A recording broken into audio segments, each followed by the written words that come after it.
Setelah masih kosong kelompok dulu, Pak. Ganteng banget kamu nih sih. Kamu ngapain dari lagi? What the fuck is this? Ini apa coba? 3 masketir ya. Yang satu masih polos, di belakang kanvasnya nih.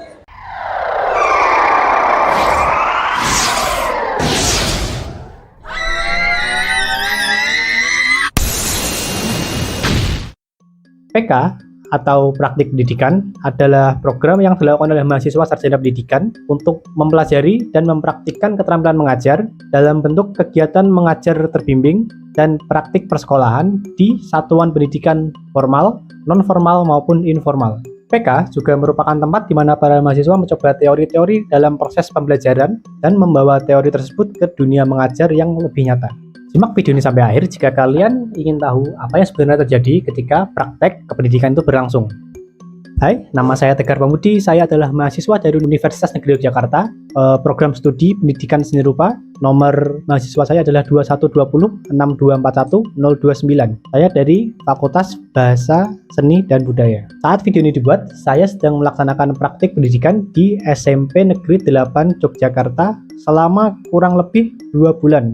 Dalam video ini, saya akan membagikan pengalaman saya ketika mengajar di SMP Negeri 8 Yogyakarta, mulai dari proses sebelum mengajar, saat mengajar, dan sesudah mengajar. Tujuan video ini dibuat tentu saja untuk memenuhi tugas dan sebagai bahan evaluasi saya untuk kedepannya agar dapat menjadi seorang pengajar yang lebih baik. Tanpa basa-basi lagi, roll the opening!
Oke, sebelum lanjut, dalam video ini kalian akan disajikan 3 part dalam proses mengajar. Part pertama yang akan kalian tonton adalah proses pra mengajar yang mencakup pembuatan modul, mempersiapkan materi ajar, dan mempersiapkan media pembelajaran. Oke, part yang pertama adalah pra mengajar yang berisi pembuatan modul dan pembuatan bahan ajar. Tidak banyak hal yang menarik di sini, cuma ada saya yang menghadap komputer berjam-jam membuat modul dan PPT bahan mengajar. Jadi akan saya beri update ketika PPT dan modul ajarnya selesai, oke?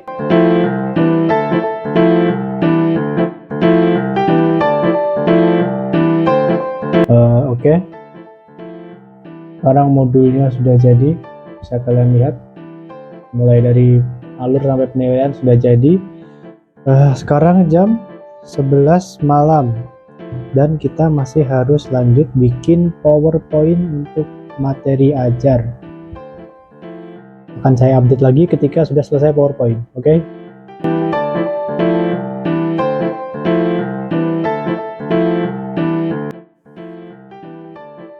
Oke, update terbaru, PowerPoint-nya sudah selesai, materi ragam hias, dan sekarang entah jam berapa, mata saya sudah merah, dan semoga tidak ada revisi dari guru ngomong agar besok bisa langsung dipakai mengajar. Langsung next ke proses pembelajaran, oke?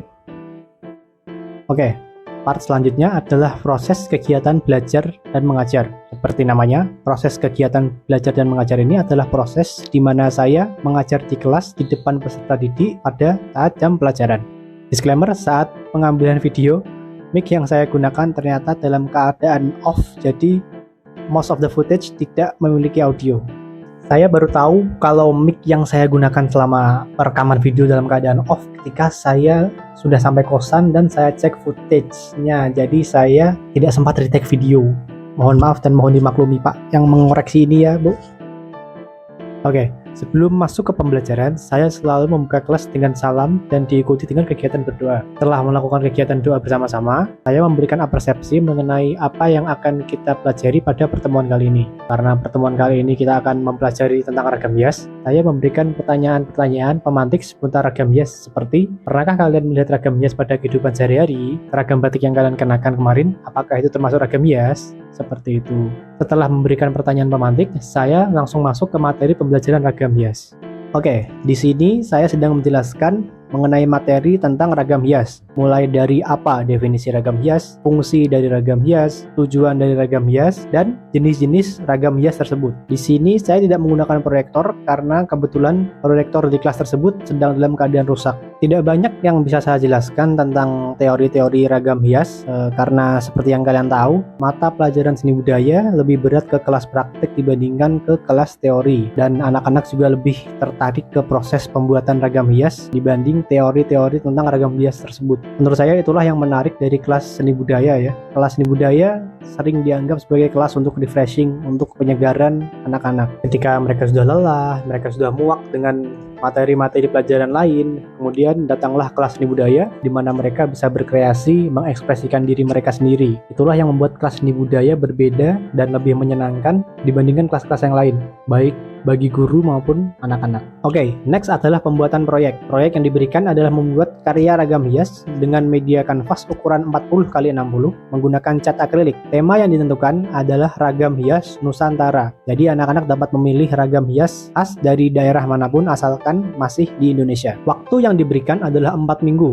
Ada beberapa aturan yang harus dipatuhi anak-anak seperti 1. Proses pembuatan karya harus dilakukan di sekolah dan tidak harus selama jam seni budaya berlangsung. 2. Ragam hias harus full color dan memiliki lebih dari 3 warna. Dan yang ketiga, yang terakhir, proses pengerjaan dilakukan dengan bersih, tidak meninggalkan sampah atau bekas coretan cat pada media apapun selain kanvas. Oke, setelah anak-anak paham mengenai proyek dan aturan yang harus mereka patuhi selama proyek berlangsung, selanjutnya adalah proses pengerjaan proyek. Anak-anak memulai dengan membuat sketch karya ragam hias mereka di kanvas. Anak-anak diperbolehkan menggunakan smartphone untuk mencari referensi ragam hias yang akan mereka buat. Hasil sketch anak-anak sangat bervariasi, mulai dari jenis sampai ragam hias khas daerah-daerah di Nusantara. Bisa kalian lihat di sini ada anak yang membuat sketch ragam hias dengan objek fauna yaitu gajah, ada juga yang membuat ragam hias dengan objek figuratif manusia, dan ada juga yang membuat ragam hias batik kawung khas Yogyakarta. Dan ada juga yang kanvasnya masih kosong. Sampai akhir jam pelajaran pun progres karya anak sangat beragam. Ada yang masih dalam proses sketsa, ada yang masih muter-muter Pinterest buat cari referensi, dan ada juga yang sudah mulai proses pengecatan. At the end of the day, waktu pengerjaan proyek mereka masih panjang, jadi anak-anak tidak perlu terburu-buru. Ketika bel sekolah sudah berbunyi, saya memberikan aba-aba kepada anak-anak untuk membersihkan kelas dan bersiap untuk pulang. Kelas saya akhiri dengan review mengenai kegiatan hari ini dan penjelasan untuk kegiatan apa yang akan kita lakukan minggu depan, yang kemudian saya tutup dengan doa. Last but not least adalah bagian penilaian atau evaluasi. Berikut ini adalah saya yang sedang mengevaluasi dan merekap nilai pada karya ilustrasi anak-anak. Karya anak-anak sangat bervariasi. Beberapa anak sudah mengerti mengenai assignment yang telah diberikan, dan ada juga beberapa yang masih kurang paham. Bisa dilihat dari beberapa hasil karya ilustrasi yang saya tampilkan di video. Ada yang masih kurang bagus, ada yang bagus, dan ada yang sudah sangat bagus. Meskipun banyak karya yang menurut saya kurang maksimal, saya tetap memberikan nilai yang sesuai dengan hasil yang mereka berikan. Hai guys, hope you guys enjoy the video. Saya mau mengucapkan terima kasih kepada seluruh pihak yang sudah mendukung saya selama praktik pelaksanaan PK. Terima kasih kepada Ibu Taat yang sudah menjadi dosen pembimbing kami selama PK. Terima kasih juga kepada Bu Bin sebagai Kepala Sekolah SMP Negeri 8 Jakarta yang sudah menerima kami dengan sangat baik dan selalu mengingatkan kami ketika ada salah. Terima kasih juga kepada Ibu Ani Rahmawati sebagai guru pamong saya yang telah membantu dan membimbing saya selama pelaksanaan PK. Terima kasih juga kepada rekan-rekan mahasiswa yang sudah sangat kooperatif dan sangat seru ya. Dan tidak lupa, terima kasih kepada anak-anak siswa-siswi SMP Negeri 8 Yogyakarta yang sudah memberikan kenangan yang sangat indah. Sekian video dari saya. Saya Tegar Pambudi, see you guys next time and peace.